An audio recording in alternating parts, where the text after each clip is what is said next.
Mapasalamato ng mga personahe sa Misor Provincial Hospital Owwa Alubijid sa susama nila Engineer Earl Navarro o Miss Aresa Navarro sa Pyramid Consolidated Builders and Skin Rev Aesthetic Clinic nga adunay dako kaayog kasing-kasing sa pagdonar og ikepo tabang na sa balay Tambalanan.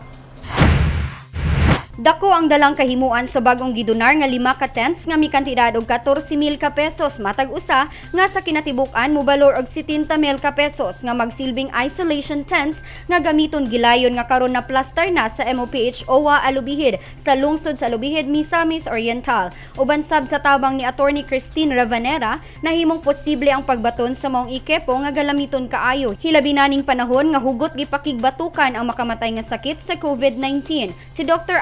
Bitita, isip Chief of Hospital sa Moph Owwa Alubijid, mipasundayag sa iyang kinasingkasing nga pagpasalamat sa mga dunay malaumong kasingkasing nga nagdunar nga pinaagi niini. Dako ang mahatag nga benepisyo alang sa pagsiguro sa maayong panlawas sa tanang Misamisnon.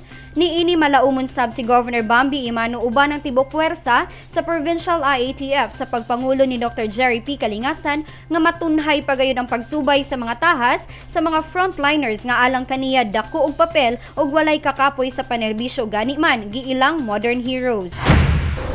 Ang matinudanon nga liderato ni Governor Bambi maoy ehemplo nganong daghan sa mga pribado ug publikong ahensya ug individual ang buot mutabang og mudonar sa lalawigan. Gumikan ilang nakita ang ilang donasyon magamit sa insakto ug napahimuslan pag-ayo sa katawhan sa lalawigan.